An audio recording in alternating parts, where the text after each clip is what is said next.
Right, hey guys, how we doing? Back on another video from Geekdom 101, and we are checking out the 10 biggest Dragon Ball retcons. We're just going to get straight into it. I think one of the biggest retcons for me, personally, is the Bardock stuff, but yeah, Bardock looked so much cooler, and was such a cooler character in the original stuff than in the Broly movie, but see what Geekdom has to say. Biggest and most important retcons in the history of Dragon Ball, many of which to this day have changed the series forever. Yeah. Let's talk about it. Alright. Like, wasn't there a thing? I remember my Marks mentioning one time that, like, originally Ki blasts couldn't actually kill people when they changed.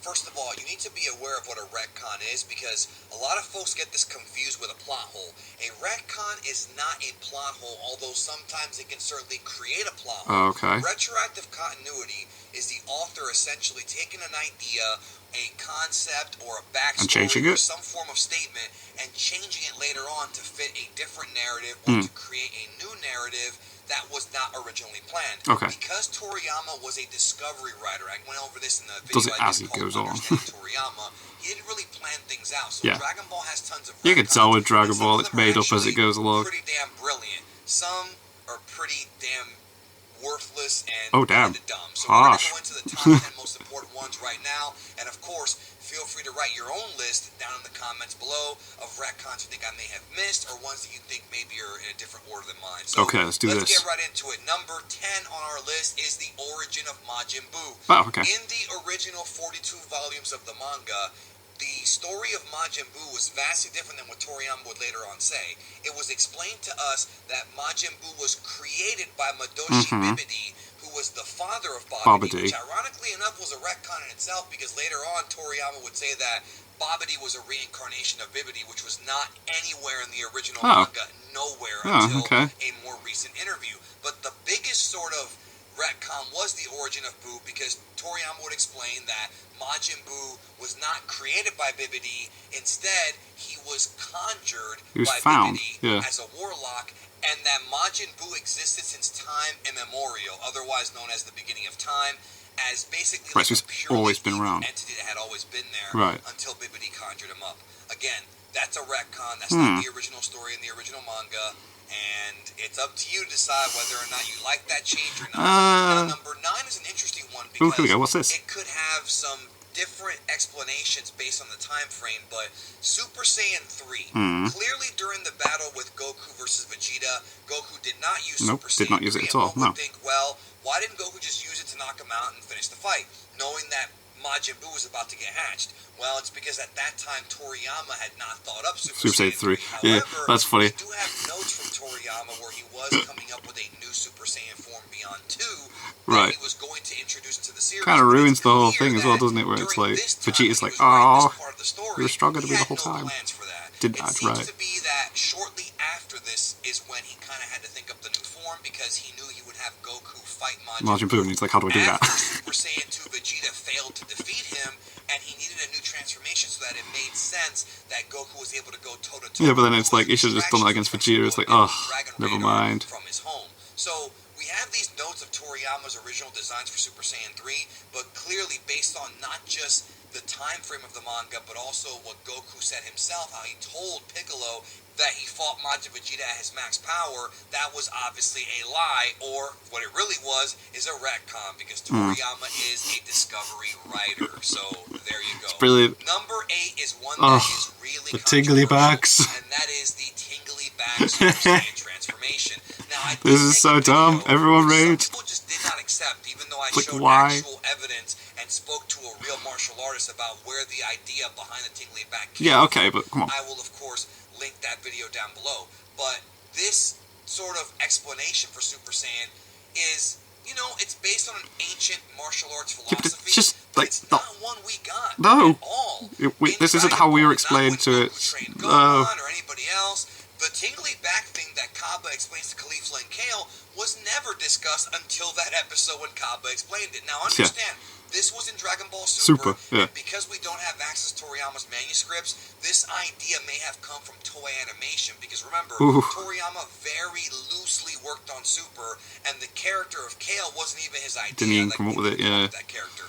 So you have to also take into account that this may not be a Toriyama retcon. It may be Toei Animation Still happened. throwing that in there. So please be aware of The that. tingly backs. Oh my god. 7, this is a big one. The Potara rigs. Now, Yeah. once again, It's meant to be permanent. Toriyama idea because we know that Toriyama did not And then it's like, nope, it's actually 30 minutes. Oh, okay. even appear in the Zamasu fight. That was a Toei Animation idea that Toyotaro would later adapt to his manga, but not one from Toriyama. So the original lore of the Potara in Dragon Ball Z in the original manga is that if you were to put the Potara on, it's permanent. It's a permanent fusion, you're stuck like that. and it has no time limit. But of course, when Buu absorbed Vegito, they split, and there's all kinds of fan theories. The only explanation it was just like, wait a minute, what? Okay.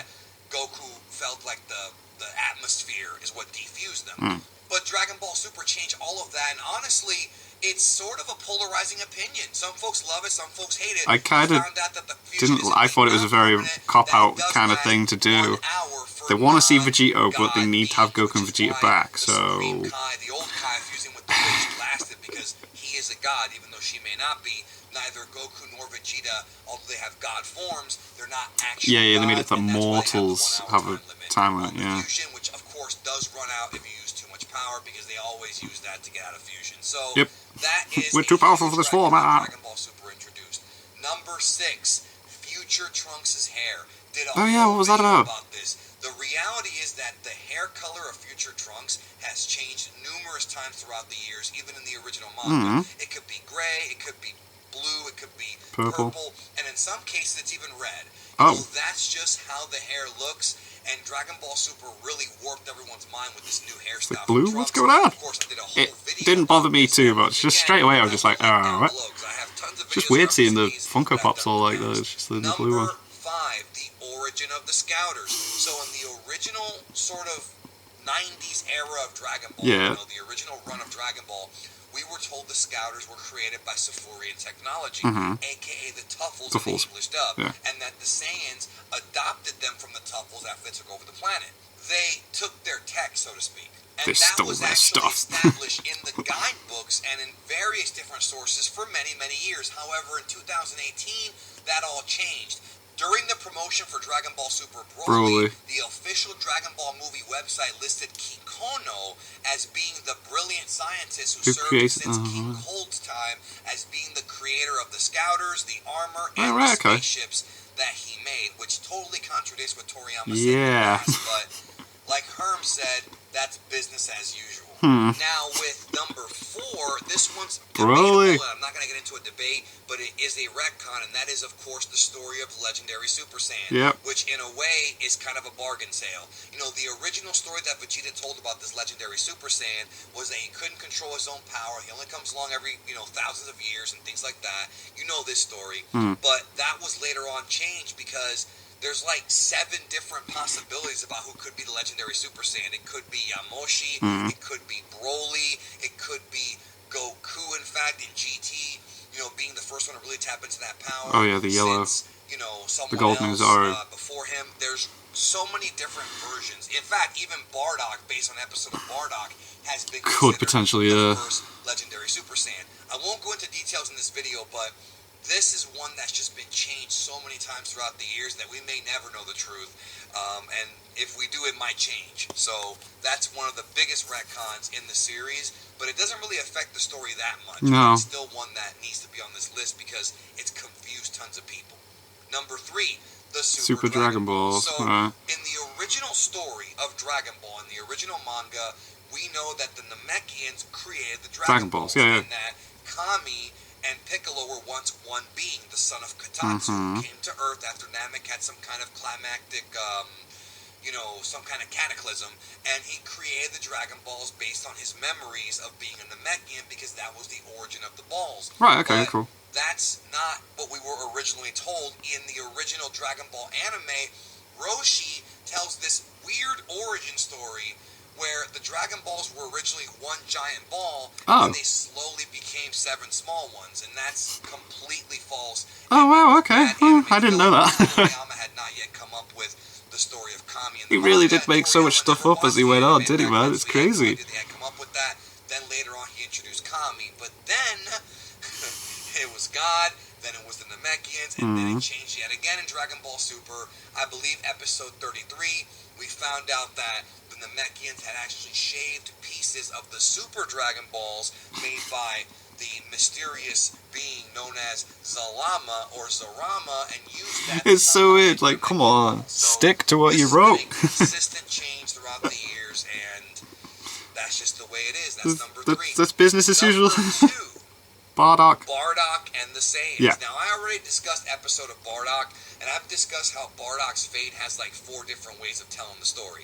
We've got the original TV special known as Bardock, the Father of Goku, which was referenced in the original manga. Yeah, like, I've done videos on this as well. In the anime as well, we got a clip, didn't we? That was the original story, and then we have stuff like episode of Bardock and also Dragon Ball Heroes, where Bardock becomes Time Breaker Bardock, and he's saved by Mira and Toa. There's that story, which of course most folks are not going to consider canon, but it's still something I want to throw in there. And then there's also the Broly Baby the one. story in Dragon Ball Minus, where they threw in, didn't they? I like that they threw Minus in. Version of Bardock in the last day of the Saiyans. Just and then not the same. That story kind of get expounded upon in Dragon Ball Super Broly, so that's another change. Even though it's not a big change, it's still added to it. And then, of course, we have the fact that Raditz told Goku it was destroyed by a meteor, which was retconned in the series to it being Frieza, because at the time that Toriyama was writing the manga, he had not come up with Frieza yet. It was just Raditz and the Saiyans. Oh, right, okay, yeah, so again, this makes it up as it goes along. It's so weird. So, there's a lot of retcons here when it comes to the fate of the Saiyans, and it changed constantly in the series. And to me, it's just a story that is just, it's a lot, alright? But it is my my number 2 on this list. What's number 1? It gets talked about a lot, and it still confuses people to this day. I've done the best I could to explain it in several videos, which again, come on, what's number 1? What's the biggest retcon in Dragon? But it's just quite a bit of stuff to discuss, but you know it's changed. I have to tell you that. Number 1, what is the biggest retcon? Here we go. Biggest story change that Toriyama went through that changed the Dragon Ball series forever. Goku being an alien. Goku even being a Saiyan was not planned whatsoever. When Toriyama first came up with the story of Dragon Ball, it was based on Journey to the West, and Son Goku was Sun Wukong. And because of that, Goku was only meant to be this strange monkey boy who would become a giant ape when he lived to the moon. And that would be kind of his story. That's a cool little story. When Dragon Ball Z's time period rolled around and Raditz showed up, Toriyama would then create this elaborate backstory involving Goku being an alien. You're from a different planet like Superman. Would later add to it by introducing, Frieza, and then the character of Bardock got put into the picture, and, his father, then Gine, his mother. Toriyama has always added to Goku's backstory as the years and years went by, but none of this was planned.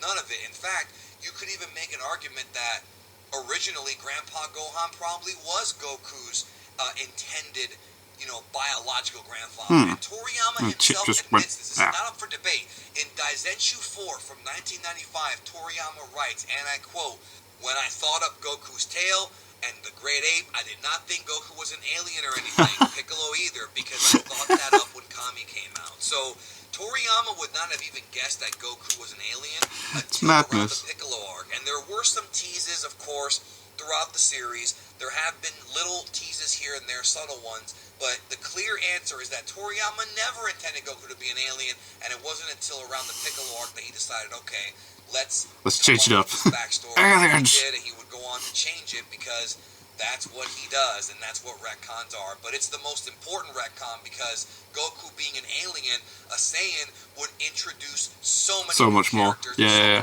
a whole universe. Super Saiyan transformation. Yeah, man. Vegeta, of course, Trunks.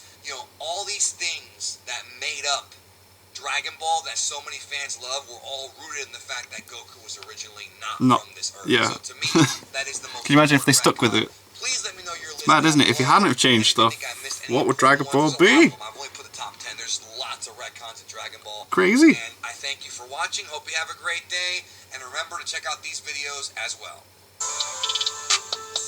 That's cool. Yeah, but if these changes are made, Dragon Ball would not be what it is today. Imagine not going to space. Imagine not going to Namek. Imagine not meeting Frieza. My god. But anyway, thank you guys very much for watching. What do you guys think of that? If you guys think of this, click like, subscribe, and leave comments down below. Let me know what I should want to discuss in future videos. And I'll see you guys. So guys, And I've just realised I have my Naruto hat on. I thought I put my Dragon Ball one on. Just see this. Next time. Bye.